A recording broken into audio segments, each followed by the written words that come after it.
G'day everybody, Duckville here. Welcome to a Heart of the Swarm replay cast. Today this is going to be a Protoss vs Zerg, and it is from the Korean ladder.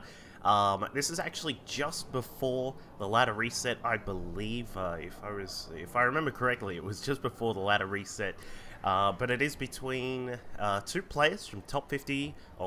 This Protoss is top 50 GM on the Korean ladder, and our Zerg player is, of course, a very highly skilled player. But let's have a look at our players here.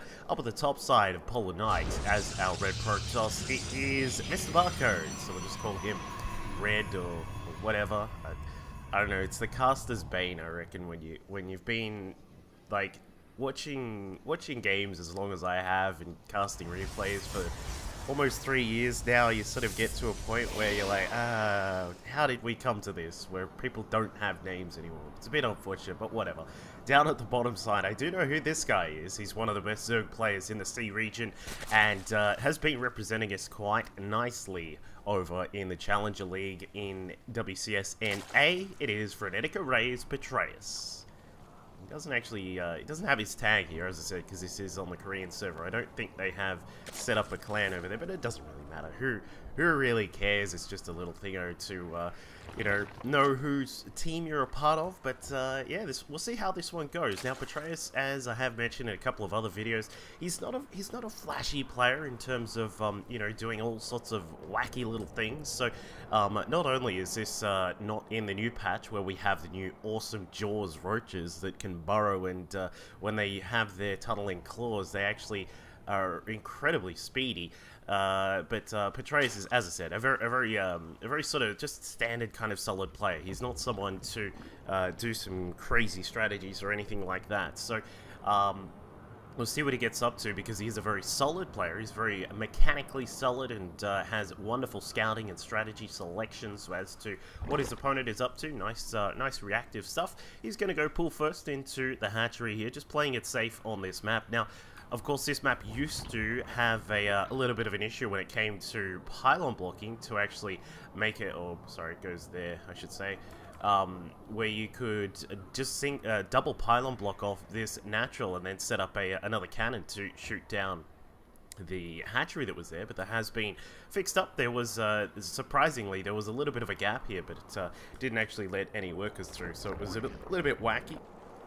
But Petraeus will play it safe here, up against a top 50 GM Protoss player. So you know, you gotta be very careful about what these guys are up to. Now, our Protoss is going to be just opening up with a gateway expand. He's got the mothership core on the way. We'll see the warp gate tech starting up there. Second gas is now on the way. We'll see where he's going to go with this particular tech, and as these first few links come across, these guys, it's a weird part of Protoss vs Zerg. Now, if it was Wings of Liberty and there was no mothership core, it could be very close to game over at that point, because lings have come across and are about to take out a pylon. But with the mothership core out, you can deflect 4 lings relatively easily. When you get 6, that sort of does make it a little bit more frustrating. Normally, people won't go to 6 this early in the game. The Zerg players, of course, loving to set up some droning at this kind of point here. You'll see Petraeus is just constantly adding on drones into the drone count. He's up to 22 at the moment. He'll slowly catch up to his Protoss opponent, and as we can see,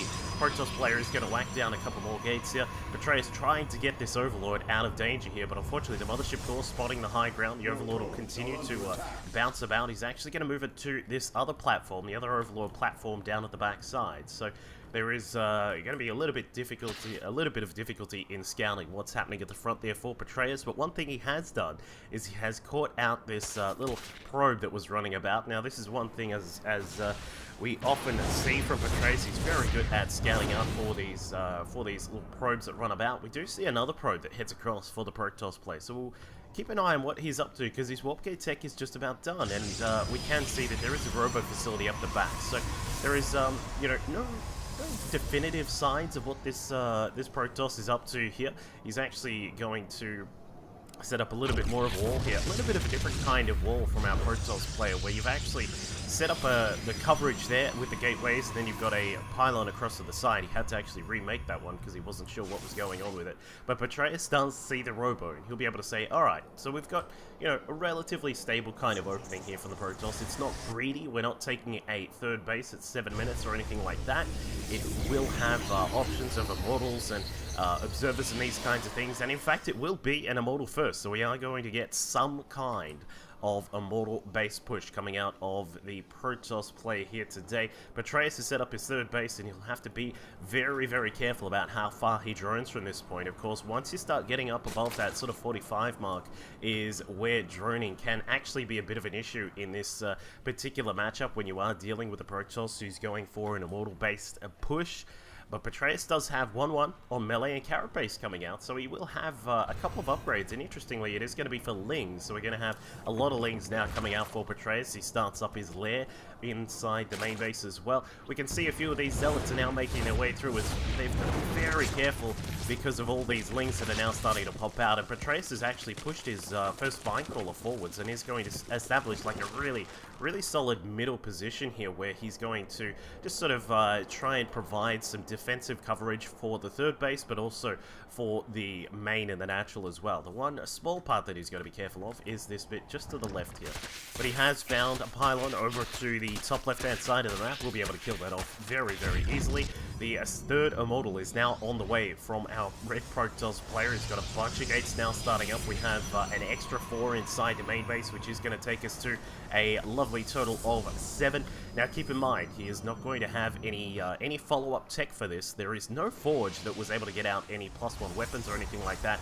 Not to mention there is no Twilight Councils. So we'll see how he's going to try and do this. Patreus coming through. He does scout the 3 Immortals and says, uh-oh, this is something a little bit drastic that I will have to deal with very soon here. He's going to hide some of the Lings off to the side, and we'll see if he will use them for defensive purposes, or if he's going to bring everything back. He has actually set up some more Spinecrawlers back inside the natural base. We've stopped droning. We actually have lost a few drones. We're going down to 36 because he knows that you need a lot of units to defend against this kind of push. So we'll see our Protoss player coming about. The Warp Prism is now just coming across as well to provide some extra support when it comes to warping in. There is a pylon that's actually going to set up right here at the front door of the third base, and like, this base is dead. Patreus knows this. He said, alright, you can have that one. You know, we're cool, you can have that one, just leave the Queen alone.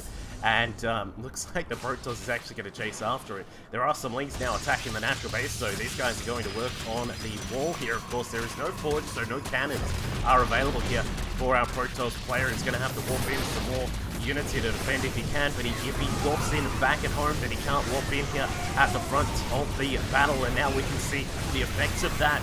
The effects of warping in some units back at home means these Immortals and the Sentries are actually starting to get caught out while the Immortals do pulverize those Spinecrawlers. They actually are not able to push too much further because back at home, the probes have been annihilated. Units were used to try and save this base, but it didn't actually happen, and now as we can see, Patreus has got a hell of a lot of Lings now popping out.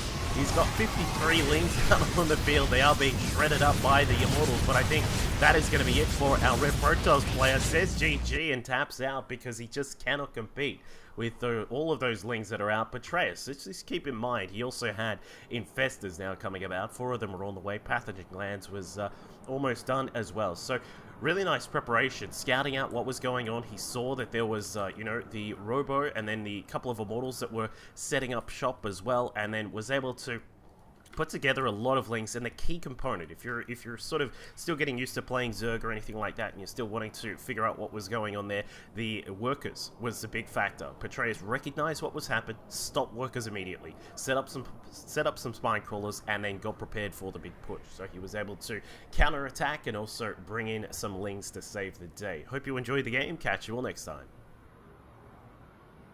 Here. As you can see, 47 damage to bio units and then the 34 damage against other standard targets. His storms have also been wonderful, just spreading them out across the battlefield, doing really, really nicely there. And for Minigun, he's been sticking with a much more